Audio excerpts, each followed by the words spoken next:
Hi, I'm Andy. Hi, I'm Nathan, and welcome to Edutech 2020. We're here today to give you our top 10 OneNote tips.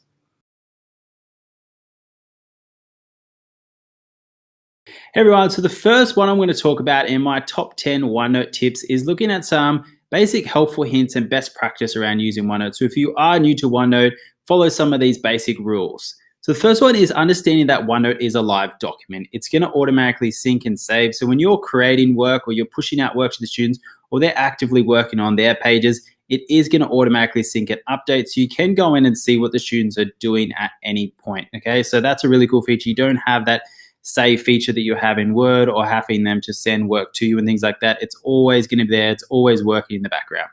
The next one is only pushing out what you want the students to edit or review individually. So when you're sending work out to the students using the distribute feature, generally only send out things that are going, you want the kids to actually work on, to answer questions, use the highlight feature or the draw tool, that sort of stuff.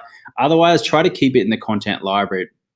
And I've got a couple of points that sort of follow that up in my next two, which is creating worksheets. So if you're able to structure your pages as content on one page and worksheet on another page, and you can set that up as a sub page as well. So it kind of nicely ties them together in your content library.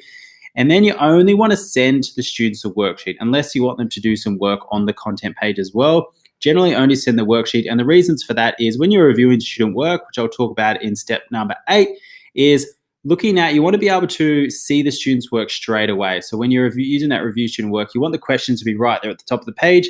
You don't want to have to be scrolling down past all of your content to get to those questions every time you want to look at 20 or 30 kids. Being as efficient as possible is the best one for that.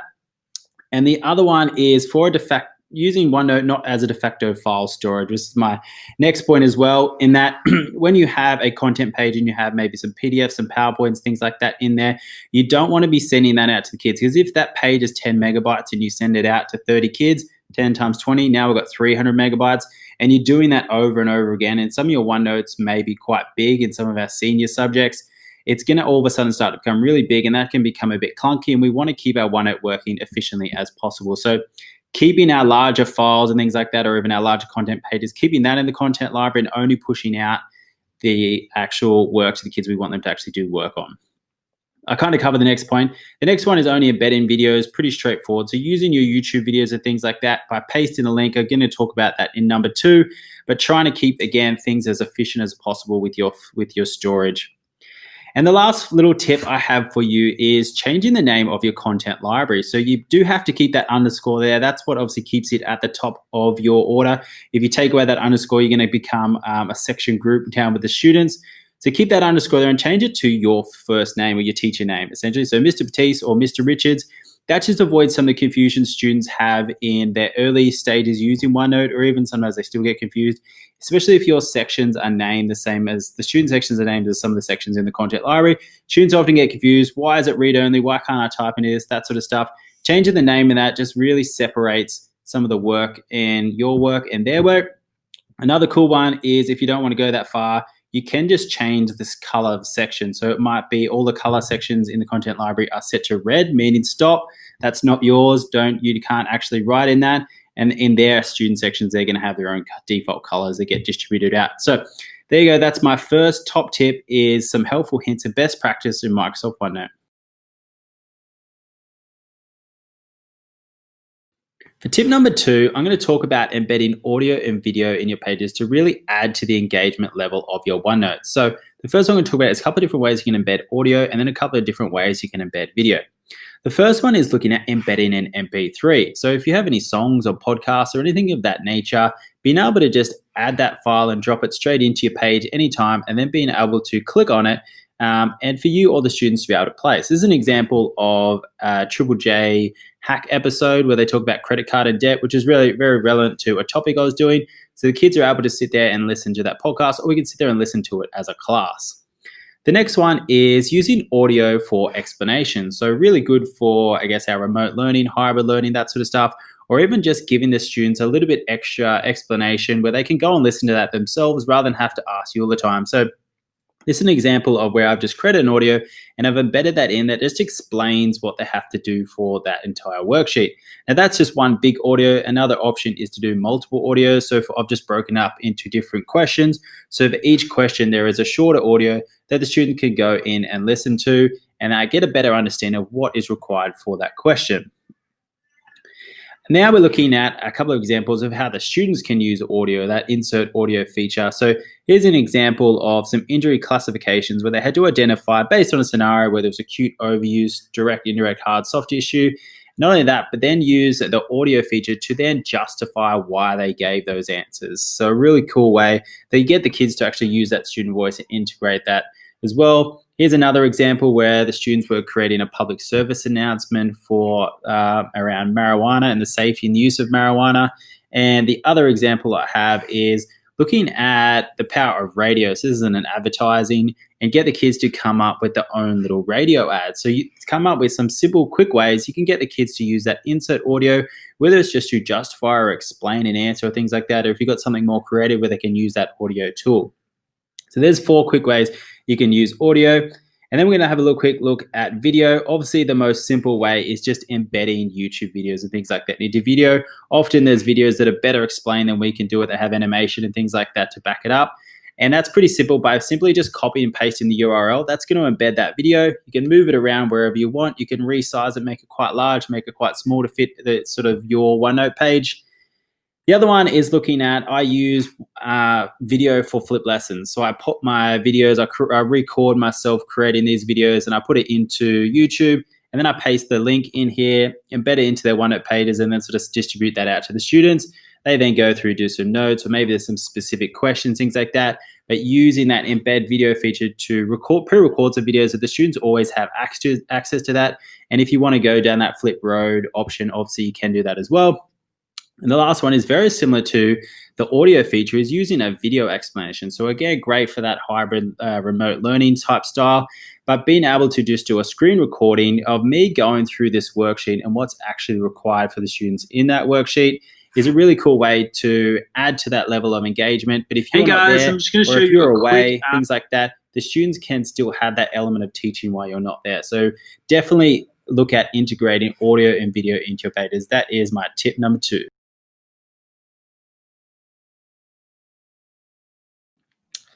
Let's have a look at how we can embed a PowerPoint into your OneNote. Typically, how we used to do this, or how you still can do it, is coming up to the top here where it says Insert, going to either File or Print Out, and from there you can search for your PowerPoint and insert it. And it either goes in as a file, which I don't normally tend to recommend, or it goes in as like printed pages, which is still really good and really relevant if you want students to be writing notes over each page of your PowerPoint. However, if you just want your PowerPoint to be presented in your OneNote, it is possible by sharing through your OneDrive. So let's have a look at that. So here we have a page, and we might scroll down. We're going to place it underneath here in this section. And what I'm going to do is I'm going to this one. I'm going to open up my OneDrive. And here in my OneDrive, I have a PowerPoint file. So this is the one that I want to share. So from here, I'm going to click, this is the little share button here that we're going to click. And OneDrive will open up the sharing permissions. You can see here that this is set to share with people in my organization. So that makes perfect sense because students will be in my organization. If you need to share anywhere outside of that, make sure you make changes here. So select the appropriate one. And here for us, it's the allow editing is turned off by default. So I'm going to leave that off because I don't want anyone editing my PowerPoint. So I'm going to click back to apply. And then also keep in mind, so here as a side note, you can click copy link and always share that link with students or whoever that you want to share it with. So we're going to cancel out of that.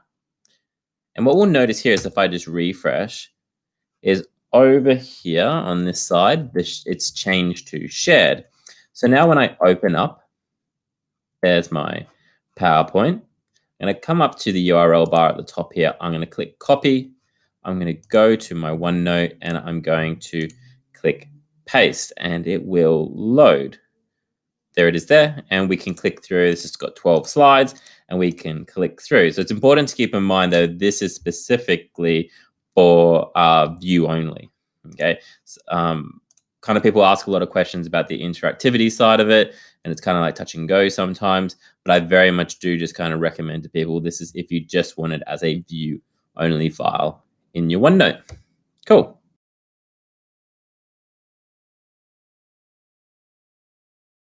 Tip number 4, I'm going to talk about tables and text boxes, and we'll look at the difference between the two, some of the advantages and disadvantages of using tables and text boxes, and then I'm going to have a quick look at a worksheet where I'm integrating tables, and then a worksheet without tables, and having a look at the differences in some of the formatting, engagement, and color. So tables and text boxes, I've got tables on the left, text boxes on the right, and we're just comparing some of the basic features that they offer. So as far as formatting goes, I've given tables a grade. So I like to use tables for inserting those double cells, so 1 by 2 cells, so generally for headers and things like that, which I'll show you later. I'll color in the top header and then leave the bottom one blank for my information, or it's for questions. Again, same kind of setup. You're shading in the top one for the question and leaving the bottom one blank for the students. Now, as far as formatting goes for text boxes, they are quite good as well, okay? Try to keep everything in the one big text box. It's generally going to make life easy as far as moving work around and keeping it all together. But obviously, there's going to be times when you need to create multiple text boxes. That's understandable. As far as reviewing student work goes, tables are really good for reviewing student work. So being able to have that colored in question at the top and the blank one at the bottom, when you're reviewing student work, it's very quick and easy to see what the students have done, how much they've done, versus not using the tables and using the text boxes. It's all just sort of one big page of text at a quick glance, which sometimes all you maybe have time to do when you're reviewing the student work initially in class. You don't have, it's a bit harder to decipher what is the question, what is their writing, how much have they written for each question. So definitely for reviewing student work, it's much better using tables. As far as moving content around, if you keep things generally with a one big text container or text box, they're both pretty good as far as moving things around. Shading and the last two, these are sort of two big advantages of using tables over text boxes. The ability to shade or insert. If I click on my table, I can color that into a nice gray color. I could choose whatever color I want. Generally, like I said, with my headings, I have that shaded in when I'm using my content pages, or with my questions, I'll shade in the top and leave the bottom one blank. And the other cool one is sorting from A to Z. So being able to, if you have a list of things in your table, being able to quickly ascend those into alphabetical or descending order is a really cool feature that is in OneNote. And obviously you have these other features with your tables as well. It's just a screenshot of your toolbar at the top there. The only thing you don't have with your tables is looking at merging cells and splitting cells. It might come eventually, but for now you're going to have to use some walkarounds. But some other cool things like creating a table and hiding the borders to sort of create that structure and effect, or the layout if you want, and then pulling away those borders could be a good idea as well. But let's have a quick look at two different worksheets. The first one I have, this is with no tables. Okay, so it's pretty, I guess, basic. I'm using some OneNote features, but it's generally just a whole lot of text. And then all of a sudden, if we transform that a little bit with some tables and using some shading and things like that, all of a sudden this page looks a whole lot nicer, a whole lot cooler.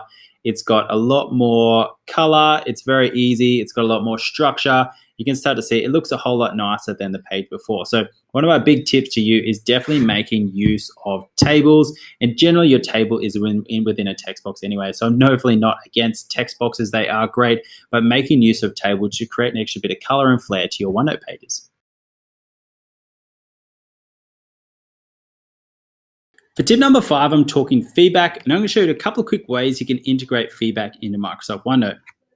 So the first one I'm looking at is a student's done a comic strip for a PE assignment, and just a couple of different ways you can give feedback. Obviously, just using your draw tool and things like that. I don't have a stylus pen and a draw tool, but I do have the draw tool, but you can obviously make use of that if you're on one of those devices. But another idea I came up with is just a feedback checklist. So ideally, we don't want to do the work for the students. We don't want to rewrite their work. We want them to go back and fix it. So we are identifying what's wrong with it, what needs to be fixed or improved, and then the ownership is then back on them to go back and do that. So I've created a bit of just a checklist with using some shapes, could use the draw tool, things like that, and the highlight features or tags. to create a bit of a to-do list that they need to go back and fix. So anything that's identified as, grammar issues or spelling, give it a quick little highlight. The other option is you get the students to do this first. So every time before they hand in a draft or their final, they need to do their own little checklist, and then, they can hand it in to you. That's probably going to identify a few errors before it even gets to you. And again, the key one is, are they actually answering the cognitive verb provided? If they're asked to explain, are they explaining? If they're asked to analyze, are they actually analyzing? That sort of stuff. The next little tip is just integrating audio. So I've talked about audio in number 2, but using that for the modes of feedback. So it's very quick and easy to verbally say what you need to say. You can talk for a minute, which might take you 5 or 10 minutes to actually write what you need to say or to edit it. If you can just quickly record yourself using that insert audio feature, it's then there for the students to go back and listen to that over and over again. If they wish to, stop, pause it, rewind it, that sort of stuff. So definitely recommend, it's a great time saver, So for question is 2, you asked using to explain audio the to short give and feedback long-term to students in effects of Microsoft OneNote.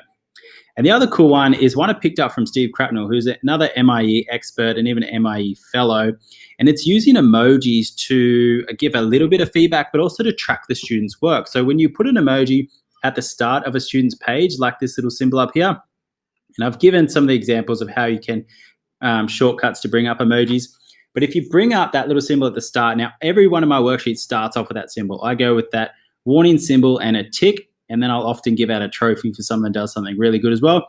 It's just a time saver that everyone starts with that tick. So if a student hasn't completed their work, I don't have to change anything. But once they've completed their work and I'm happy with them, satisfied, I delete it and change it into a tick. And then in the side panel here, I can start to get an idea and really track how the students are going. Are they completing the work? Have they missed a few worksheets? Are they sort of not quite getting it done? That sort of stuff. It's very easy without going into every worksheet. I can start to see some patterns across my students. The other one I throw out is, it might be a medal or a trophy, is students sort of go above and beyond and really do really good work. You could sort of work towards giving them a trophy. And the other one is, instead of an A to E scale, it's just simply using a 5, 4, 3, 2, 1. So if you want to give the kids some unofficial grades or things like that, you can use the emojis of 5, 4, 3, 2, 1. And again, in that side panel, you can very quickly average how they're going across multiple tasks. So there you go. A couple of quick ways you can give feedback in Microsoft OneNote.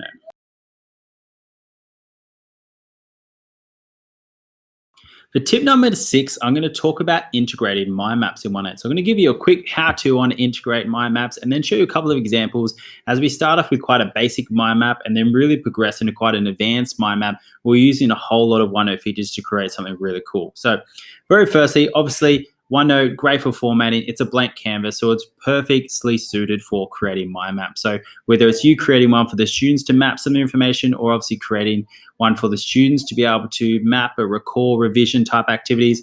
Obviously, the mind maps are really great for the kids being able to identify some of the key features of a topic and then be able to sort of make those obvious connections between them and being able to then ideally recall that information in exam or assessment. So this one in the middle I've created, that's just a smart art graph from Microsoft PowerPoint. So quickly made that and then just sort of dropped that straight into the middle just to create a bit fancy, but you don't have to do that. Just creating, obviously, just, using your text and some of your shapes and things like, you can recreate something very simple in the middle. But then using some of your simple features, like obviously it could be your basic shapes or arrows to then draw out to some of your information, and then being able to just quickly create a text box or a text container and just simply write anywhere over the page. The other one, obviously, if you're using your stylus or things like that, you can make use of the draw tool. I'm on a Mac, I don't have the stylus, so it's not quite as cool as the stylus pen. It's a lot hard to use, but you can get the idea. You can also create some really cool stuff using the draw tool and your stylus if you have one of those. So that's a quick example of how you can sort of start to build and create a mind map from there.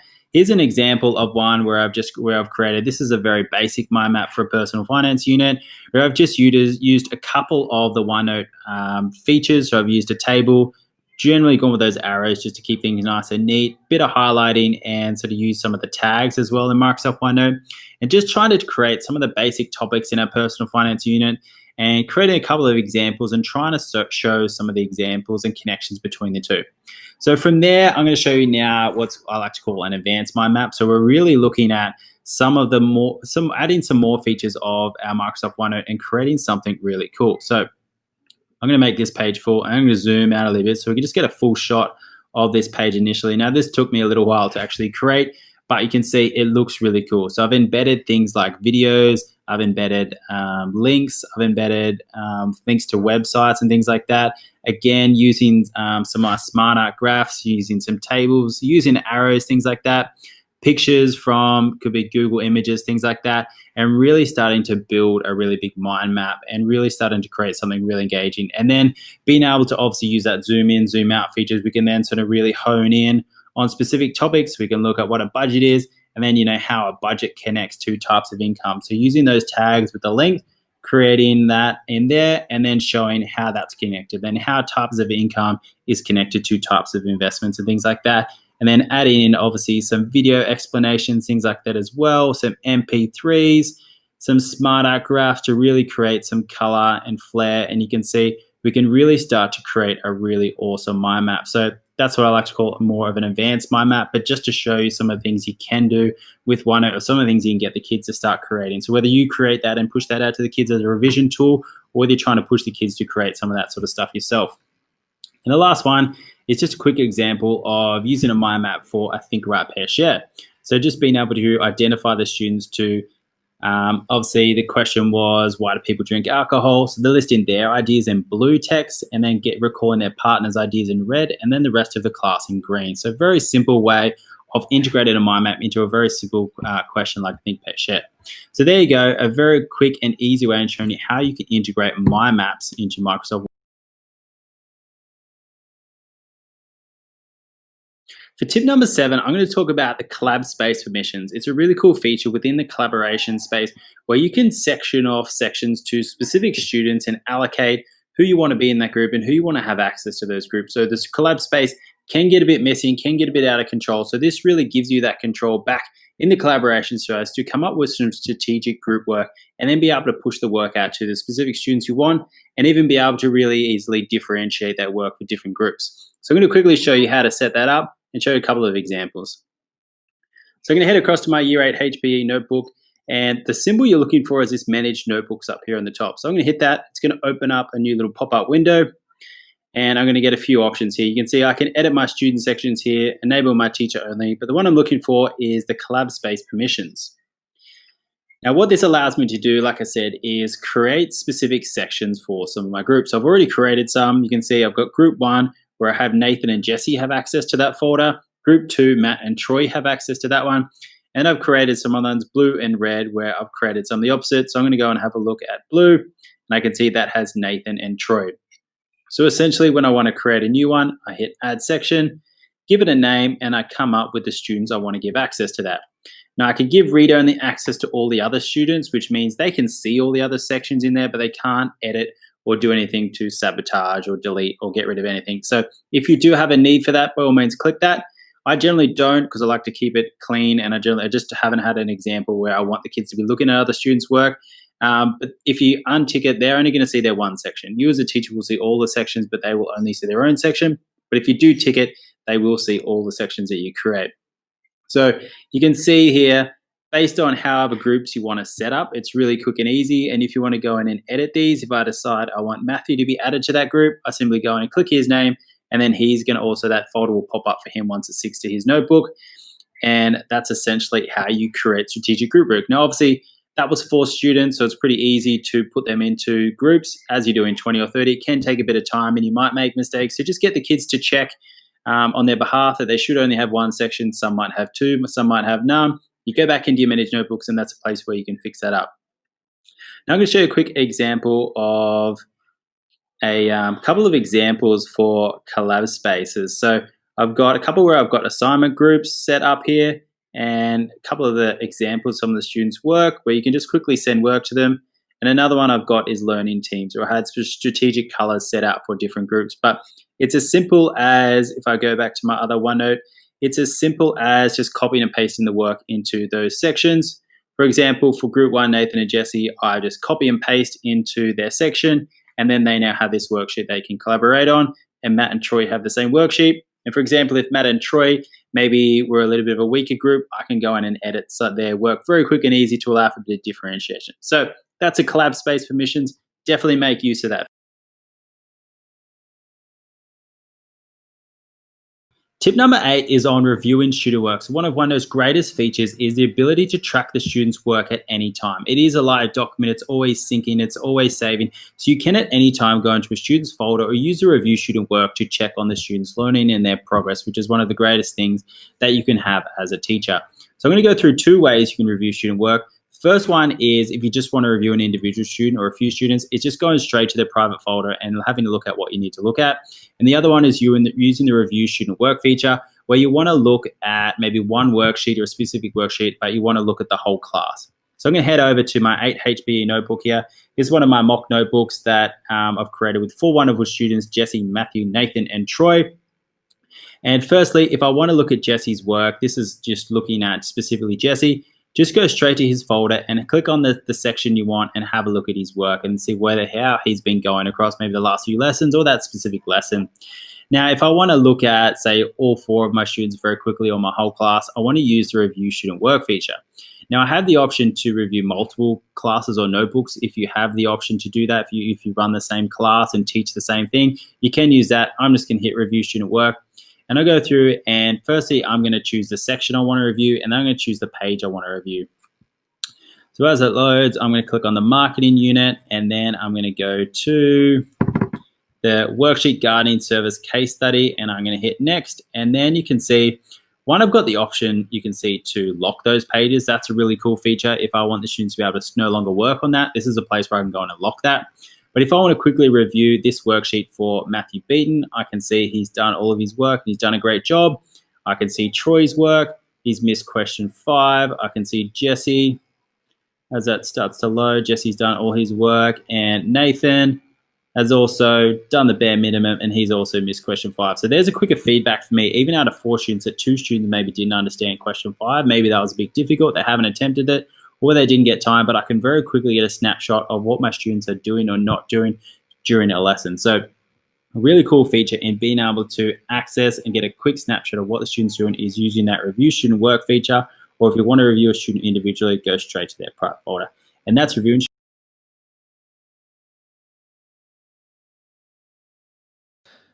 All right, cool. Let's have a look at this section called the teacher only section. And a recent update, sometime this year happened, which was really nice. And essentially, if you're using something like the class notebook, so, if you're generating your class notebooks through like Microsoft Teams and that, the teacher only section actually now appears as a default, which is brilliant. You used to have to kind of go into the manage settings and turn it on, but now it's there. And essentially what it is, it's a private space for you. So you've got all these permissions set up for all these sections in your OneNote, ones where students can see but can't touch, ones where they can see but they can work together, ones that only they can see and only you can see. And this one is just for you as a teacher. So brilliant, especially for planning. So what we're going to do, let's scroll down. And we've got some little images here, and we are going to quickly show you one as well. And this is it's kind of like a best practice, and it's kind of my personal preference of how I like to set up my teacher only section. And I'm going to kind of lean towards a primary school setup here. But obviously, if you're secondary, you might base this off topics, not necessarily subjects. So what we have here, which is right on the screen, is we call these guys here, we call them section groups. And they allow you to have groups of sections, essentially. And they kind of act as like drop-down menus. So kind of like folders inside of folders is the best way of thinking about it. So if we scroll down, we can kind of see here, this is where they open up. So these guys here are just called sections. So I have lots of sections living inside of one section group. Then what we can have is our section. So here's our section here. And then up here are our pages. But we can kind of make sub pages. So this guy here has got a sub page. And again, it allows you to kind of keep things nice and neat and organized. So let's have a look at how that might work. I'm just going to jump to a slightly different notebook to do this. And we don't want the student one, we want the teacher one. So here they are here. And what I'm going to do is we're going to set up a new one. So I'm going to click here where it says, sorry, wrong click. Click on the teacher only section here and come down here to where it says add a section group. And then we're going to go new section group. And there it is there. It's kind of just appeared between maths and science, mainly because the first letter is new. But let's click to rename. Let's call it HAS. And there we go. So you can see it's reordered itself alphabetically. Then all I need to do is make sure this little arrow here is pointing down on HAS, and then I can click add section.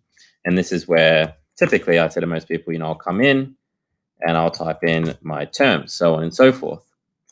Once I'm inside my term like this, I can come here and I can write, this is topic 1 maybe. And directly underneath topic 1, I want to add a page straight away. And I might call this worksheet 1. You'll probably have, oops, let's fix that up. You'll probably have some significantly more creative names than I do. But what I do here is I right click on worksheet 1 and I make it a subpage. So by clicking on that, I get this nice little subpage, which will drop in and out. And I can keep adding more and more subpages, which then all belong to topic 1. Cool. Hope you find it useful.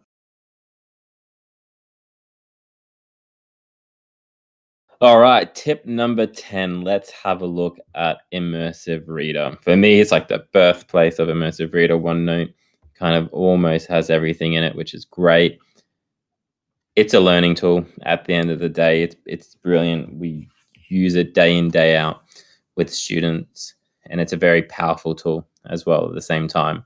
We're going to have a very quick, brief look at it, but there is an abundance of resources put out there by Microsoft. We even kind of have a bit more comprehensive how to use it version as well that you can check out on everything OneNote.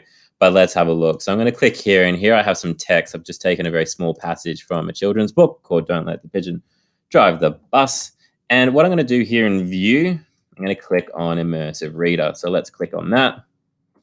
And there we go. So it kind of converts the text. It's nice and plain. It's easy. It removes all distractions. So let's start with what we see first. So we can hit play down the bottom here, and it will start reading the book aloud. Okay. We can make some adjustments to what we're hearing, the speed and the gender of the voice. A couple of other things that we can do here is text preference sizes. So we can automatically increase those text preference sizes if need be. We can also start to space out the wordings, or the words, sorry. So words are closer together, words are further apart. There are 3 fonts there to choose from. And if we click down here, these are background colors. So clicking on different colors, and we will see how they change. If we click here on our grammar options, we can break our words up into syllables. So driver is broken up into 2 syllables, and we can turn that on and off. What we can also do is turn on things like nouns. So nouns will go to the color purple, and you can change that. So if I want it to be green, I just click on green. So that works for all of our parts of speech. We can flick them all on and off, and also choose to have them labeled above the words. Let's flick those ones off. And then we've got some reading preferences here. So we can turn on something called line focus, where we can choose 1 line or 3 lines or 5 lines reading. So when I click out of that here, I can click down and move through each line of the book, basically kind of focusing on the lines. There is also picture dictionary in here. So if we have a look at something like the word bus, when I click on it, I can see pictures of buses. While we're in here as well, we can also see that if I click on the word bus, it will actually say that word out loud. The other thing about speech that's in here is the translate function. So we can select through a variety of different languages here, choosing maybe something like German. I'll leave it on just by word first, and we'll have a look, which means when I click on, of course, I've chosen a word that's exactly the same. There we go, drive. So it gives me the translation in German, and it shows me it in English. And I can also click on that translation, and it will pronounce it in German for me. that entire, if I just turn off line focus and go by the entire document, it will then transform the entire document into German. And right at the top here, I can choose to flick between the original text and the German text. And naturally, that doesn't disappear. So when I'm looking for the word pigeon, I can still click on the German language and it will show me it in English. That's Immersive Reader. Hope you find it useful. Cheers. If you enjoyed watching and want to find out more, Why not check out our YouTube channel, Everything OneNote. Cheers.